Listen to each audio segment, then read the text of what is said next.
नमस्कार and good morning. मैं हूं आपका दोस्त आकाश मित्तल और मैं असिस्टेंट सेक्शन ऑफिसर के पद पर department of personal and training यानी कि डीओपीटी में पोस्टेड हूं। मेरे लेवल बी ट्रेनिंग प्रोग्राम में ऑर्गेनाइजेशनल अवेयरनेस प्रोजेक्ट के तहत मैं बात करूंगा डीओपीटी के बारे में। तो आइए शुरू करते हैं। दोस्तों, डीओपीटी जिस मिनिस्ट्री के अंडर आता है उसका नाम है ministry of personnel public grievances and pensions. DOPT के अलावा दो और डिपार्टमेंट्स इसी मिनिस्ट्री के अंडर आते हैं जिनके नाम हैं department of pensions and pensioners welfare और department of administrative reforms and public grievances. Friends, आपको ये जानकर हैरानी होगी कि डीओपीटी में 1000 से भी ज़्यादा एम्प्लॉयज़ काम करते हैं, right from bottom to top level of hierarchy. जिससे आप अंदाज़ा लगा सकते हैं कि डीओपीटी एक काफ़ी बड़ा डिपार्टमेंट है गवर्नमेंट ऑफ इंडिया का। ये सुन के आपके मन में ज़रूर आया होगा कि इतने सारे लोग आखिर करते क्या हैं। दोस्तों, इसके बारे में भी जानेंगे, बट उससे पहले ये जानना ज़रूरी है कि इतने एम्प्लॉयज़ को डीओपीटी ने कैसे ऑर्गेनाइज किया है। भारत सरकार के बाकी डिपार्टमेंट्स या मिनिस्ट्रीज़ की तरह ही डीओपीटी भी एक स्ट्रक्चर फॉलो करता है जिसे हम चैनल ऑफ सबमिशन या हायरार्की ऑफ ब्यूरोक्रेटिक सेटअप भी बोल सकते हैं। किसी भी पॉलिसी का ओरिजिन पॉइंट होता है उस मिनिस्ट्री का कंसर्न सेक्शन, जिसे एक सेक्शन ऑफिसर लेवल हेड करते हैं और जिन्हें असिस्ट करते हैं assistant section officers and other staff. ये स्मॉलेस्ट एडमिनिस्ट्रेटिव यूनिट है गवर्नमेंट ऑफ इंडिया का, जो कि कस्टोडियन भी होता है उस सेक्शन से रिलेटेड सारी फाइल्स का। और हर सेक्शन का काम दूसरे सेक्शन से काफ़ी अलग होता है। डीओपीटी की बात करें तो इसमें 100 से भी ज़्यादा सेक्शंस हैं। तो आप अंदाज़ा लगा सकते हैं कि कितनी वैरायटी है काम की डीओपीटी में। सेक्शन के ऊपर है ब्रांच, जिसे एक under secretary level officer head करते हैं। फिर बारी आती है डिवीजन की, जिसे एक डेप्यूटी सेक्रेटरी या डायरेक्टर लेवल ऑफिसर हेड करते हैं। डिवीजन के बाद आता है विंग, जिसे जॉइंट सेक्रेटरी या एडिशनल सेक्रेटरी रैंक के ऑफिसर्स हेड करते हैं। गवर्नमेंट ऑफ इंडिया की डिसीजन मेकिंग की बात करें तो ये एक बहुत इंपॉर्टेंट लेवल है किसी भी डिपार्टमेंट का। विंग के बाद आता है डिपार्टमेंट, जिसे secretary to the government of India level officer head करते हैं, जो कि उस डिपार्टमेंट की एडमिनिस्ट्रेटिव हेड होते हैं। ये किसी भी डिपार्टमेंट की हाईएस्ट लेवल पोस्ट होती है ब्यूरोक्रेटिक सेटअप में। तो दोस्तों, इसी स्ट्रक्चर को फॉलो करते हुए डीओपीटी के 1000 से भी ज़्यादा एम्प्लॉयज़ गवर्नमेंट ऑफ इंडिया की नोडल एजेंसी का काम करते हैं, जो कि पर्सनल पॉलिसीज़ को बनाता और उसे सभी मिनिस्ट्रीज और डिपार्टमेंट्स में इम्प्लीमेंट करवाता है। आसान शब्दों में कहें तो डीओपीटी एक गवर्नमेंट के वॉच डॉग की तरह काम करता है, ताकि वो ये इंश्योर कर सके कि जो भी सर्टेन एक्सेप्टेड स्टैंडर्ड्स और नॉर्म्स हैं वो सारी मिनिस्ट्रीज और डिपार्टमेंट्स फॉलो कर रहे हैं। बट दोस्तों, अगर हमें डीओपीटी की डिटेल्ड फंक्शनिंग के बारे में जानना हो तो हमें रेफर करना होगा government of India allocation of business rules 1961, जो कि कैबिनेट सेक्रेटेरिएट की वेबसाइट पे अवेलेबल है। इस डॉक्यूमेंट में गवर्नमेंट ऑफ इंडिया के सारे डिपार्टमेंट्स को जो सब्जेक्ट्स असाइन किए गए हैं उनके बारे में हम जान सकते हैं। तो दोस्तों, अगर बात करें टीओपीटी को असाइन सब्जेक्ट्स की, तो उनमें आते हैं recruitment in government services, promotion, training, service conditions, staff grievance and welfare, vigilance and discipline, कार्डर मैनेजमेंट एक्सेट्रा। तो चलिए दोस्तों, अब डिटेल में डीओपीटी के काम के बारे में बात करते हैं। सबसे पहले बात करते हैं रिक्रूटमेंट की। तो डीओपीटी ऑल इंडिया सर्विसेज और सेंट्रल सर्विसेज के पर्सनल्स की रिक्रूटमेंट करवाता है। यहाँ हमें बात करनी होगी यूपीएससी यानी कि यूनियन पब्लिक सर्विस कमीशन की, और एसएससी यानी कि स्टाफ सिलेक्शन कमीशन की। यूपीएससी और एसएससी दोनों डीओपीटी रिक्रूटमेंट एजेंसीज की तरह काम करती हैं। यूपीएससी एक कॉन्स्टिट्यूशनल बॉडी है और वो रिस्पॉन्सिबल है सिविल सर्विसेज एग्जाम को कंडक्ट करवाने के लिए, जिससे ऑल इंडिया सर्विसेज के लिए कैंडिडेट्स रिक्रूट किए जाते हैं।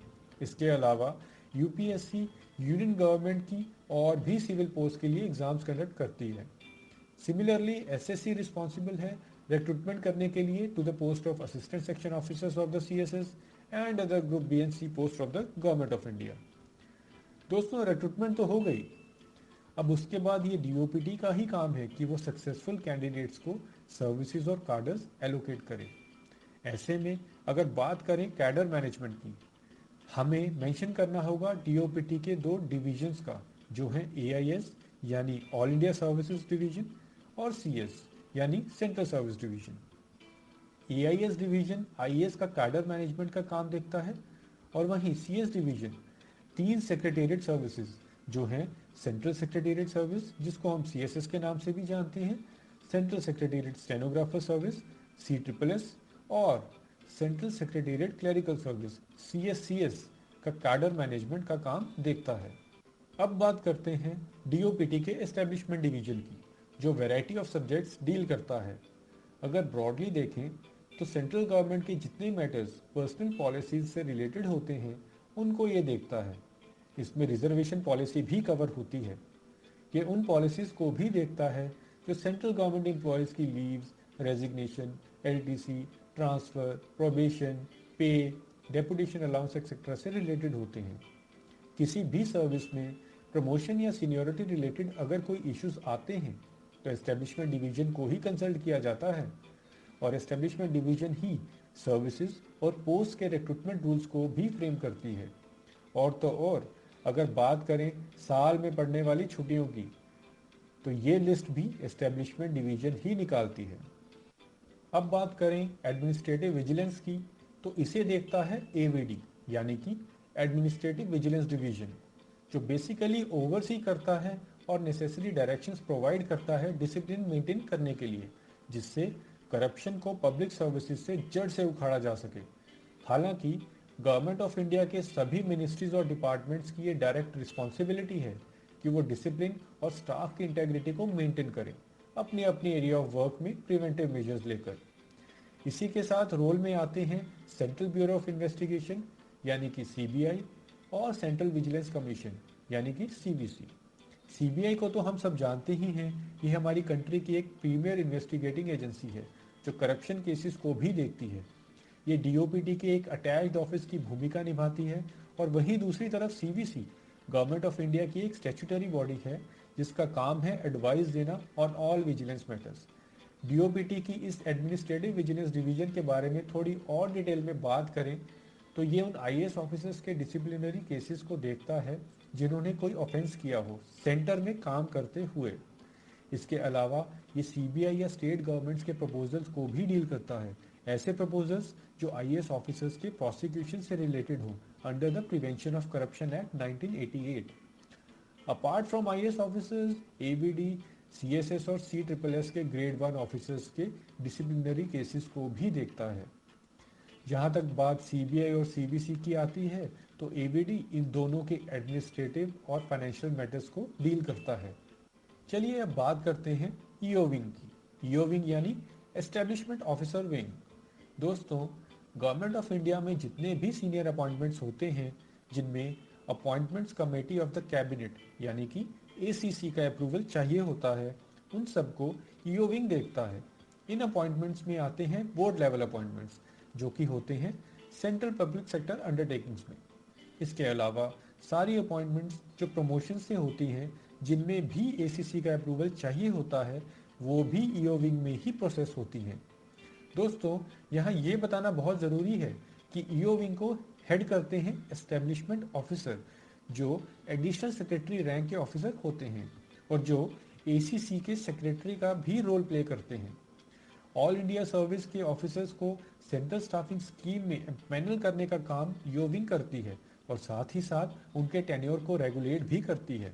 ईओ विंग आईएएस ऑफिसर्स की एनुअल परफॉर्मेंस अप्रेजल रिपोर्ट्स को भी मेंटेन करती है।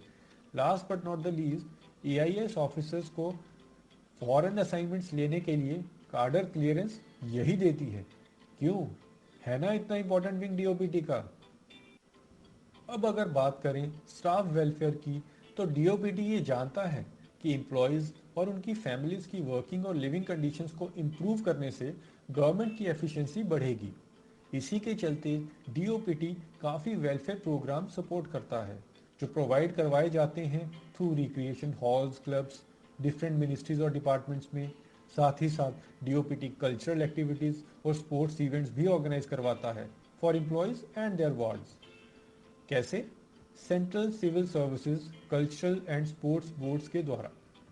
तो दोस्तों, क्या आपने अपना टैलेंट दिखाया? अगर नहीं तो निराश ना हो, डीओपीटी हर साल ऐसे इवेंट्स करवाता है। इसके अलावा अगर हम बात करें तो एरिया वेलफेयर ऑफिसर्स अपॉइंट किए जाते हैं रेजिडेंशियल कॉलोनीज़ में, जहां काफ़ी ज़्यादा नंबर्स में सेंट्रल गवर्नमेंट एम्प्लॉयज़ रहते हों। ये एरिया वेलफेयर ऑफिसर्स गवर्नमेंट और रेजिडेंट्स के बीच में ब्रिज का काम करते हैं किसी भी एम्प्लॉय वेलफेयर रिलेटेड मैटर्स के लिए। तो दोस्तों, अब बात करें स्टाफ ग्रीवेंस की, तो पिक्चर में आता है सेंट्रल एडमिनिस्ट्रेटिव ट्रिब्यूनल यानी कैट। अब दोस्तों, डीओपीटी ने एम्प्लॉयज़ के लिए पॉलिसीज तो बना दी और उसे इम्प्लीमेंट भी करवा रही है, बट ऐसा भी हो सकता है कि किसी एम्प्लॉय को कोई पॉलिसी डिस्क्रिमिनेटरी लगे या उसे कोई गवर्नमेंट का डिसीजन पसंद ना आए। तो ऐसे इश्यूज की स्पीडी और इनएक्सपेंसिव रेजोल्यूशन के लिए वो एम्प्लॉय कैट में जा सकता है। सो बेसिकली कैट डील करता है सारे केसेस जो सर्विस मैटर्स से रिलेटेड होते हैं। ये एक स्पेशलाइज्ड बॉडी है जिसमें एग्जीक्यूटिव और जुडिशियल मेंबर्स होते हैं। एट प्रेजेंट 17 रेगुलर बेंचेस हैं कैट के, जो कि फंक्शन कर रहे हैं कंट्री के डिफरेंट पार्ट्स में, इंक्लूडिंग इट्स प्रिंसिपल बेंच जो कि दिल्ली में है। और अगर कैट के मैटर्स की बात करें जिसमें इनके चेयरमैन और अदर ग्रुप पोस्ट की अपॉइंटमेंट हो, तो उन्हें डील करता है डीओपीटी का एटी एंड ए डिवीजन। दोस्तों, अब बात करते हैं एम्प्लॉयज़ की कैपेसिटी बिल्डिंग की। कैपेसिटी बिल्डिंग या ट्रेनिंग की रिस्पॉन्सिबिलिटी डीओपीटी की ट्रेनिंग डिवीजन पे है, जो कि ऑल इंडिया और सेंट्रल सर्विसेज एम्प्लॉयज़ के लिए ट्रेनिंग पॉलिसीज बनाती है और ट्रेनिंग प्रोग्राम्स कंडक्ट करवाती है आईएएस और सीएसएस ऑफिसर्स के लिए। इसके अलावा ये प्रिपेयर करती है ट्रेनिंग मटेरियल और उसे पब्लिश भी करती है। साथ ही साथ ट्रेनिंग डिवीजन लाइजनिंग का काम करती है among different training institutes with in the states and abroad. और जितने भी रिफ्रेशर और स्पेशल कोर्सेज कंडक्ट होते हैं वो जनरली ट्रेनिंग डिवीजन ही कंडक्ट करवाती है मिडिल और सीनियर मैनेजमेंट लेवल्स पे। और गवर्नमेंट पर्सनल्स को ट्रेन करने के लिए डीओपीटी के दो ट्रेनिंग इंस्टीट्यूट्स हैं जो डीओपीटी के डायरेक्ट एडमिनिस्ट्रेटिव कंट्रोल में आते हैं। एक है Lal Bahadur Shastri national academy of administration Mussoorie में, जो कि रिस्पॉन्सिबल है आईएएस और बाकी ऑल इंडिया सर्विसेज के रिक्रूट्स को इंडक्शन ट्रेनिंग करवाने के लिए। और दूसरा institute of secretariat training and management new Delhi में, जो रिस्पॉन्सिबल है सेंट्रल सेक्रेटेरिएट सर्विस के ऑफिसर्स की फाउंडेशन ट्रेनिंग और मिड करियर ट्रेनिंग प्रोग्राम्स करवाने के लिए। इसके अलावा दोस्तों, आईएसटीएम बहुत सारे स्पेशलाइज्ड ट्रेनिंग प्रोग्राम्स भी करवाता है डिफरेंट फील्ड्स में, जैसे कि office management, RTI, financial management, good governance etcetera. दोस्तों, उम्मीद करता हूँ कि आपको मेरी ये प्रेजेंटेशन अच्छी लगी होगी और आपको डीओपीटी के बारे में काफ़ी नई चीज़ें सीखने को मिली होंगी।